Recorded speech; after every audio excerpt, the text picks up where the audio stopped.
નમસ્કાર દર્શક મિત્રો, સત્યનો સ્વર ન્યૂઝમાં આપનું સ્વાગત છે અને હું છું આપનો અશોક સોલંકી। બનાસકાંઠા જિલ્લાના દાંતા તાલુકાના સુપ્રસિદ્ધ યાત્રાધામ અંબાજીની નજીક આવેલા કુંભારિયા ગામમાંથી એક સળગતો અહેવાલ સામે આવ્યો છે। એક ગરીબ અને ભોળી આદિવાસી મહિલા રામીબેનની કરોડોની જમીન પચાવી પાડવા માટે કેવા ખેલ ખેલાયા તેના ઉપરથી અમે આજે પડદો ઉઠાવવા જઈ રહ્યા છીએ। સોશિયલ મીડિયાના માધ્યમથી મળેલી માહિતીના આધારે જ્યારે અમારી ટીમે તપાસ કરી ત્યારે આમાં મોટા પાયે ખોટું થયું હોય અને તેમાં તથ્ય છુપાયેલું હોય તેવું અમને લાગતા મામલાની ગંભીરતાને ધ્યાને લઈને સૌપ્રથમ અહેવાલ અમે પ્રસિદ્ધ કરેલો હતો।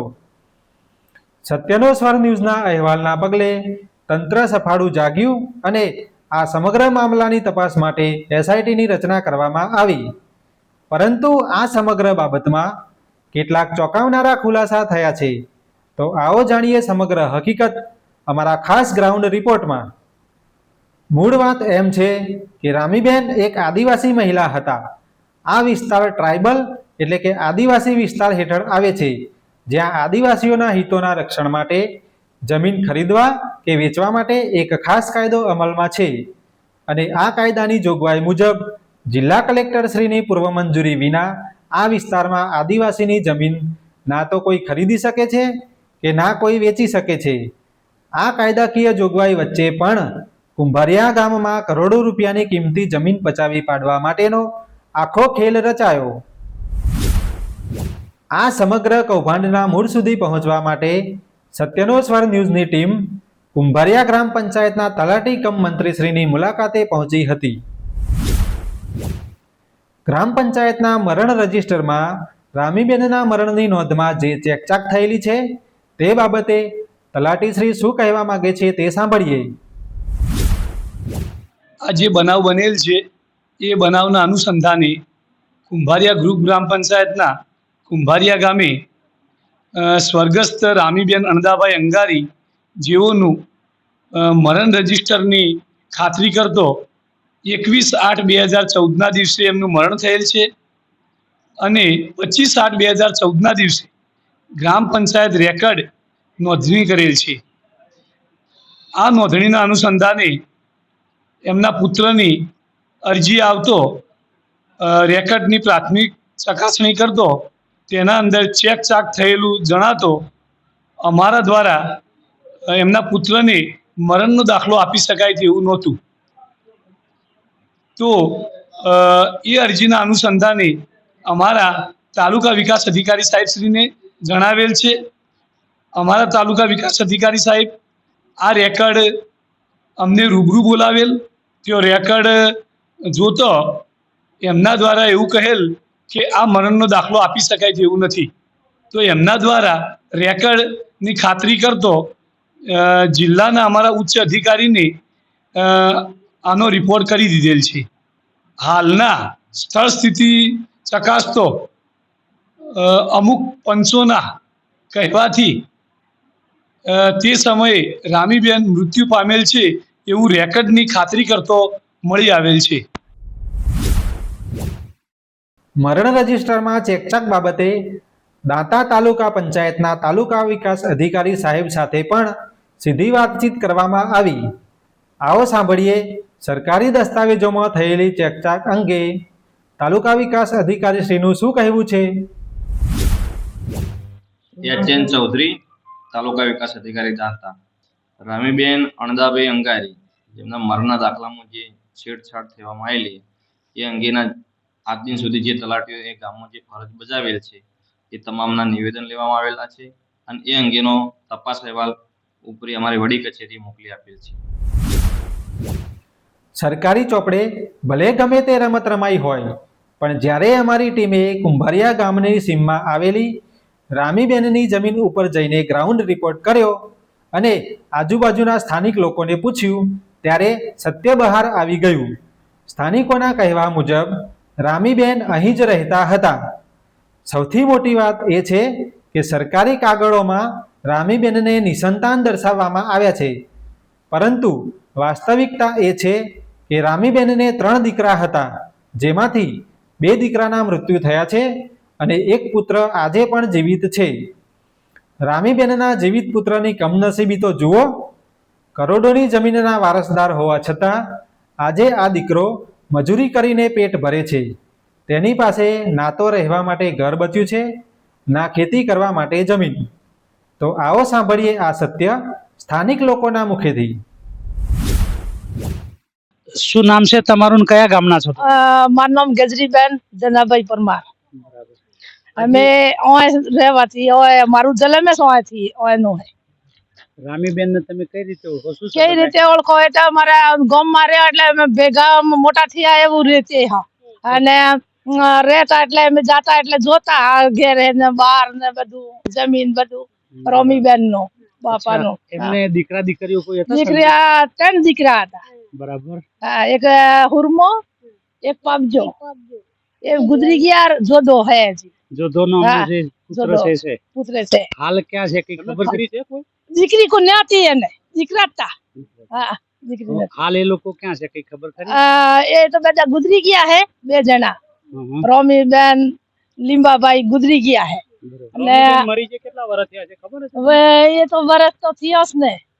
હજી મારા 2 છોકરા છો તો 3 છોકરા થયા મારે બી. એટલો ઉંમર થઈ ગયા હે. બરાબર. એમની જમીન ક્યાં આવેલી છે?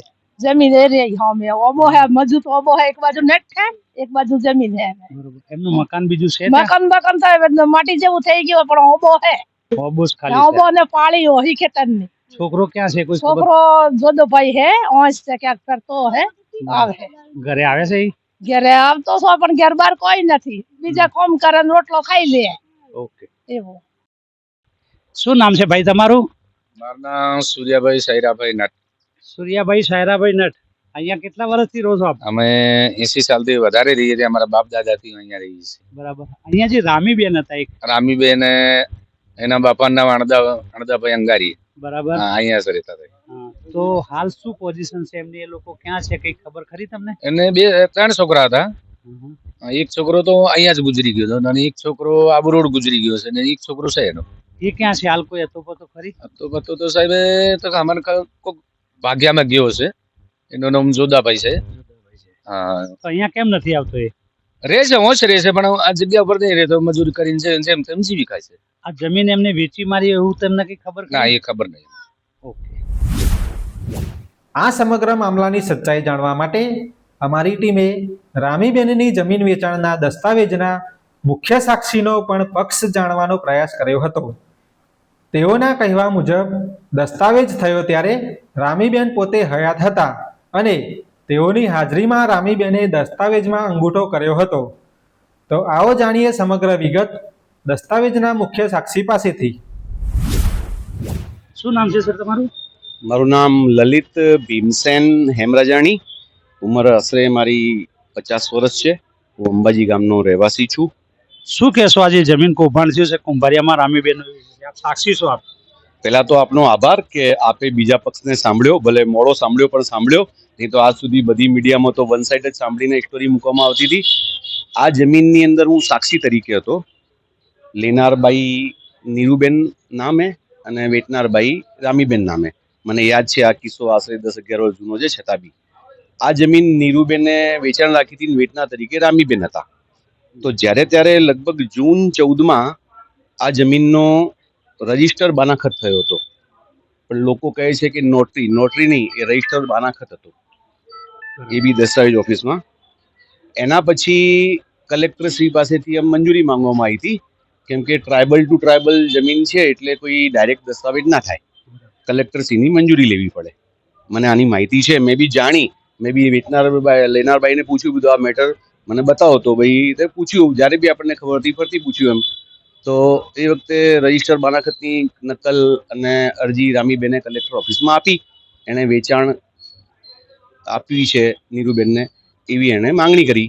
કલેક્ટરશ્રીએ લગભગ માર્ચ મહિનાની 10-12 તારીખ આજુબાજુ કોઈ હોઈ શકે એમાં મંજૂરી આપી. તો પછી આ જમીનનો રામીબેનનો દસ્તાવેજ નીરુબેને કરાવ્યો. ત્યારે પણ હું સાક્ષી હતો.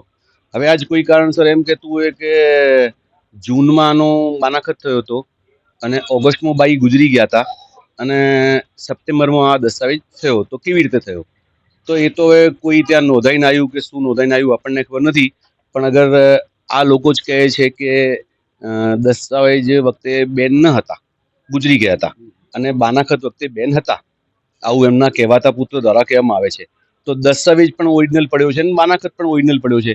બંનેની અંદર અંગૂઠાની છાપ તો છે જ. એ અંગૂઠા બંને મેચ કરવામાં આવે તો 10 જ મિનિટમાં દૂધનું દૂધ ને પાણીનું પાણી થઈ જાય.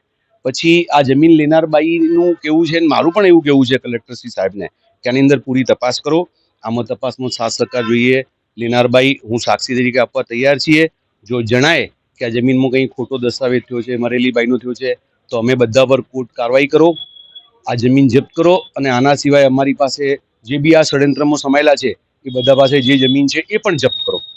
અને આનો દાખલો બેસાડીને ભારતની તમામ કચેરીઓમાં આ ચોંટાડો, અમારા ફોટા જે બી અમારા, એટલે જે અમુક ખોટું કરતા હોય એ લોકોના, તાકી આ દાખલો બેસે અને ભવિષ્યમાં આવું કોઈ બીજું કામ ના કરે. કારણ કે કોઈની બી જોડે અન્યાય થવો જોઈએ નહીં એવું મારું માનવું છે અને હું ન્યાયની સાથે છું. બાનાખત વખતે આ લોકોના કહેવા મુજબ જ જીવતા હતા અને દસ્તાવેજ તે નહોતા. તો બંનેમાં તો અંગૂઠા રામીબેનના છે એ તો સાબિત થાય જ છે. આ જમીન અપાવનાર તરીકે એક તો કોઈ જુમાભાઈ ગલાભાઈ ડુંગાઈસા તરીકે નામ હતું અને એક કોઈ વિરાજી રાઠોડ જે પીડબ્લ્યુડીમાં જોબ કરતા હતા એ હતા. એ લોકોએ અમને વેચાઈ હતી. મારો રોલ આની અંદર સાક્ષી પૂરતો હતો. મને એટલી ખાતરી છે કે લેતી વખતે આ બેન પોતે હતા અને મેં પોતે, હું ભણેલો છું, હું શિક્ષિત વ્યક્તિ છું. મને આ ગુનાની ગંભીરતા ખબર પડે છે કે આ ખોટું કરવું કેટલું મોટું ઓફેન્સ કહેવાય. તો કોઈ કરે ના કરે મને ખબર નથી. મને તો કોઈ આખા બ્રહ્માંડની મિલકત આપી દે તો બી હું કરું ના અને કોઈને કરવા દઉં ના. આ સમગ્ર મામલાની તપાસ કરતા મુખ્ય 4 સવાલો ઊભા થાય છે. જો આ 4 પ્રશ્નોનું નિરાકરણ લાવવામાં આવે તો દૂધનું દૂધ અને પાણીનું પાણી થઈ જાય અને આ મહાકૌભાંડનો મુખ્ય સૂત્રધાર પકડાઈ જાય. પ્રશ્ન નંબર 1. રામીબેન એક અબૂધ, ભોળી અને કાયદાનું શૂન્ય જ્ઞાન ધરાવતી આદિવાસી મહિલા હતા. તેમને અરજીનો અ પણ લખતા નહોતો આવડતો. તો પછી તેઓ નિસંતાન છે તેવી ખોટી અરજી કોણે તૈયાર કરી? કલેક્ટર ઓફિસે તેમને લઈ જનાર મુખ્ય સૂત્રધાર કોણ? અંબાજી મંદિરને અડીને આવેલી સોનાની લગડી જેવી જમીન, જેનો બજાર ભાવ આશરે 2 કરોડ રૂપિયા થાય છે, તેને જંત્રીના નજીવા ભાવે હડપી લેવાનું આ મોટું ષડયંત્ર કોણે રચ્યું? પ્રશ્ન નંબર 2.